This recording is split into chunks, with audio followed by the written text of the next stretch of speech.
इन लोगों की क्या है मैडम, खास करके तब बुकल के हर गांव में पांच सात दलाल बैठे हैं। अच्छा, केवल उन लोगों के काम होते हैं, आम आम व्यक्ति का, आम जनता का काम नहीं हो पाता।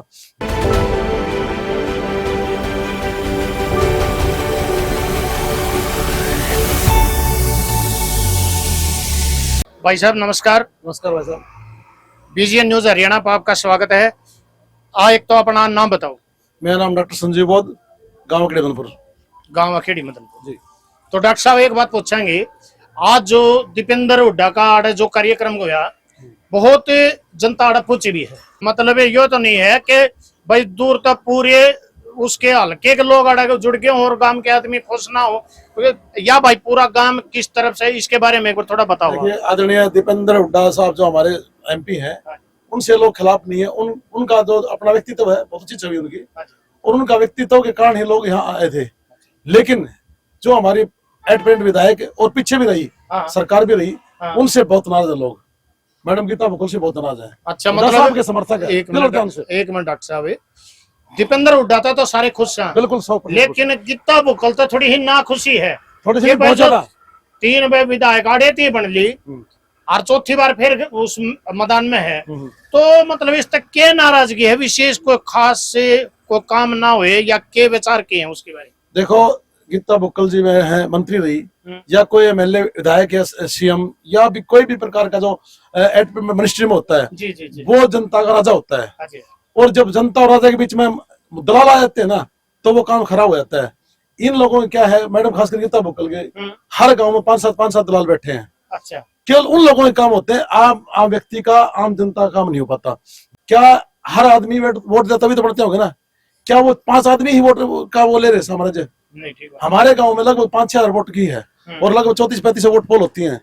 लेकिन 34-35 वोटों में से केवल 4-5 व्यक्ति जो होते हैं, नुमाइंदे करते हैं, वही वोट काम करवाते समाज के। वो अपने काम करवाते, समाज के नहीं करवाते। समाज में, गांव में कितना विकास हुआ है, गांव के लोग खुद जानते हैं। और आपने भी देखा होगा, आप गांव की तरह तो सर्वे करो, गांव का बुरा हाल है हर तरह से। अच्छा, मतलब आपका कहना है कि जो 5-7 आदमी साथ रहे हैं, उनके निजी कामों है, गांव के जो सामूहिक काम होने चाहिए उनके ऊपर कोई ध्यान नहीं है। बिल्कुल जी, बिल्कुल ये सही है। अच्छा, तो एक बात बताओ जी, जैसे मान ले वो बता रही हैं कि भैया 10 साल तो मैं विपक्ष में रही हूँ, फिर भी मैंने अपने हल्के के लिए बहुत आवाज उठाई है, इसमें कितनी सच्चाई लगा? झूठ बोल रही है, बिल्कुल बिल्कुल झूठ है। सत्ता में थी जब कितने काम करवा दिए उन्होंने।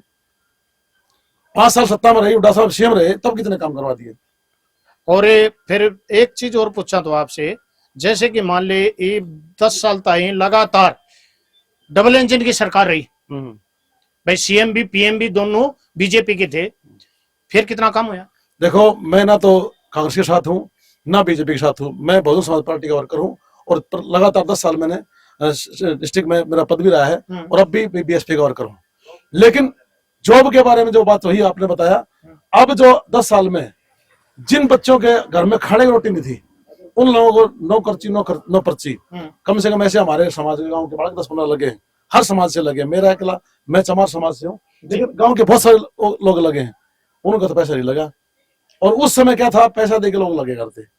बेशक मना करते हैं उनको, मंदिर में चढ़ाओ, नियम उठाओ, अगर वो मना करते तो बताओ पैसा दिया उन लोगों ने। अच्छा, तो भाई अब आप सारे इतने बैठे हैं, तो अच्छा एक बात बताओ आप कि गीता बुक्कल के विकास के मामले में 10 माते आप कितना नंबर देना चाहोगे? हम तो 0 दूंगा जी, मैं तो 1 भी ना दूं, मेरी ओर तो 1 नंबर भी नहीं है।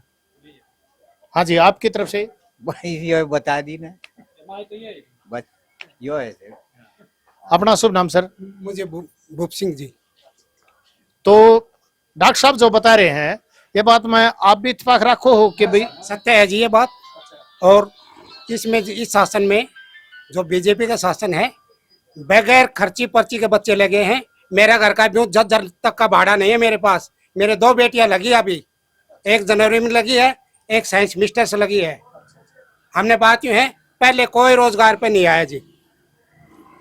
अच्छा, तो एक बात और पूछूं आपसे कि भी कुछ लोगों का यो कहना है कि जितनी क्वालिफिकेशन थी उसी नौकरी दी भी को ना सरकार ने।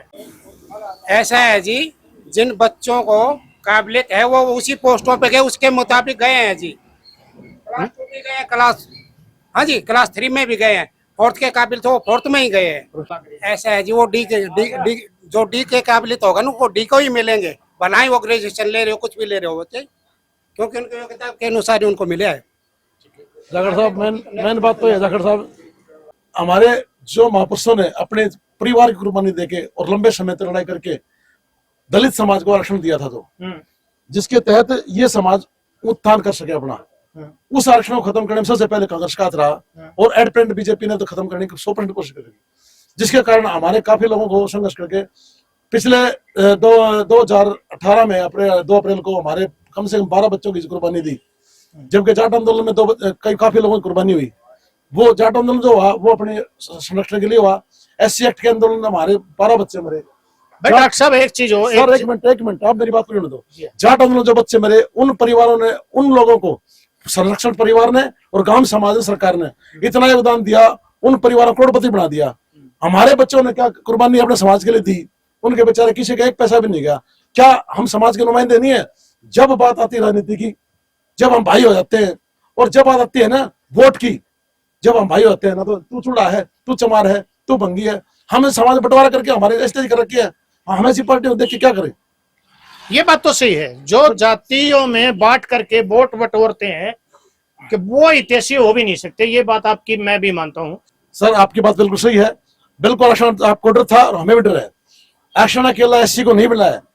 आप ये बताइए, हुड्डा साहब पहली बार CM बने, जो जनरल कैटेगरी आज SC में बैकवर्ड क्लास में आई हुई है, जाट जो SC बैकवर्ड क्लास में आया हुआ है, ये आरक्षण की देन है। अगर संविधान में आरक्षण नहीं होता तो जाट आंदोलन आरक्षण में आता, या BC को 27 फंड मिलता है, वो संविधान के तहत मिला हुआ है। आज जो एम्प्लॉइज कोई भी हो 8 घंटे ड्यूटी करता है, ये संविधान की देन है। आज आपका EPF ESI जो भी सरकार के जो पहलू चल रहे हैं, वो सब संविधान की देन है। संविधान में अगर ये प्रावधान ना होते तो क्या एम्प्लॉइज, क्या रोजगार किसी को नहीं मिलता। एक बात तो है डॉक्टर साहब, एक बीच में आपको रोक रहा हूँ, एक चीज तो हुई है कि जितने भी मजदूर थे जो प्राइवेट संस्था में काम करे थे, भाई बीजेपी सरकार ने एक काम तो जरूर कर दिया, जो ड्यूटी 8 घंटे की थी वो 12 घंटे की कर दी। नहीं, ऐसा नहीं है। अगर 12 घंटे ड्यूटी हुई है तो उसमें मुनाफा भी हुआ है, पेमेंट मुनाफा हुआ। कल की आप स्टेटमेंट पढ़िए, मैं बीजेपी का वर्कर नहीं हूँ ना बीजेपी का काम लेता हूँ, लेकिन कल की आपने पढ़ी है, इसने अपने मोदी साहब ने घोषणा करी है, और हमारे भाई सांसद चंद्रशेखर आजाद ने भी उसमें पहले की थी संसद भवन में। अगर कोई मजदूर की आज सैलरी है नियमित रूप से 400 कुछ रुपए है, लेकिन कल अनस्किल्ड जो बिल्कुल निचला तबका मजदूर है, उसकी 600 रुपए दिहाड़ी कल डिमांड कर दी गई है, और मिडिल क्वालिटी जो उसकी 800 रुपए कर दी गई है, और शकील में आ गया उसके 1200 रुपए कुछ हो गई है। ये हमारे भाई सांसद चंद्रशेखर आजाद और संविधान की देन की वजह से हुआ है। लेकिन अगर ऐसा नहीं होता तो आज गरीब मजदूर पीस चुका होता। हम दीपेंद्र के खिलाफ नहीं है, दीपेंद्र बहुत अच्छा व्यक्ति है, लेकिन भूपेंद्र हुड्डा एकदम निकम आदमी है इस मामले में। तो भाई यह थी बात, और इसमें मेन चर्चा यह लकड़ी के आई कि भाई हम दीपेंद्र के हक में 100%, हाँ, पर भूपेंद्र में भी हम नहीं पसंद नहीं करते। बिल्कुल। इससे पहले मेरा एक सवाल छूट गया जी, बोलिए। जैसे हमारे भाई, बड़े भाई अशोक तंवर, जब से हम संभाला है, हमने उनको अध्यक्ष के पद पर देखा है, और बहुत अच्छा व्यक्ति है, पढ़ा लिखा भी है, एक गरीब परिवार से उठ के और सांसद तक रहा, और पुराना नेता है। राहुल गांधी का बाया हाथ है वो, ठीक है। जब से हुड्डा से सरकार अपनी बनाई ने, सबसे पहले हमारे भाई पर आक्रमण करवा, लाठीचार्ज करवाई, पिटवाया, वो सरकार से बाहर निकाला। क्या जाटी से राज करेंगे? हरियाणा में चमार मर गए, क्या चूड़े मर गए? जितनी पुरानी राजनीति हुड्डा साहब की है, उनसे पुरानी राजनीति बहन जी की भी है। बहन जी कैबिनेट स्तर की मंत्री रही है, ठीक है, और सेंटर में उनका हाथ रहा है। उनको एक दलित नेता होने के नाते अलग कर दिया गया। जब सेंटर में सरकार इनकी थी कांग्रेस की, तब भी इसको अवॉइड किया गया। अगर बहन जी कुमारी शैलजा ने अपने हक की सीट मांगी तो गलत नहीं किया। दूसरा, ये जब तक भूपेंद्र हुड्डा रहेगा, नॉन जाट को सीएम बनने की संभावना नहीं है। कुमारी शैलजा ने जो कहा वो गलत नहीं कहा, वो चाहती थी कि हमारे अन्य वर्ग को भी सीएम की दावेदारी मिले। इस बात से नाराज हो गए हुड्डा साहब ने, वो अलग हो गए। इसी बीच में एक बुजुर्ग व्यक्ति ने, जो कांग्रेस का वर्कर था, बहुत गलत, आपके पत्रकार बंधुओं के सामने गलत वो नहीं सकती, कई तरह की सभा बैठी है, मेरे चाचा बैठे, बाप सामने बैठे, बहुत गलत उसने कमेंट किया, इसलिए बहन जी नाराज होकर चली गई थी। लेकिन जब अन्य पार्टियों ने उनके ऊपर निशाना साधा, उनको शामिल करने की कोशिश की, तो इनको पसीना आ गया। अगले दिन जाके वो कमेंट किया और बहन जी से मिले वो। अच्छा जी भाई साहब, एक न्यूज मैंने भी देखी थी, उसमें जो है क्या था कि एक ST समाज से थे वो, जब उनसे पूछा गया तो वो ये कहते हैं कि भाई जो हमारे दलित भाई हैं उनका एक अध्यक्ष बनते ही वो अपना फायदा करने लग जाए है बजाय आम जनता का। इसमें कितनी सच्चाई है? देखो ये तो आपकी बात सही है, ये सभी जगह ये है, आपकी बात मानता हूँ।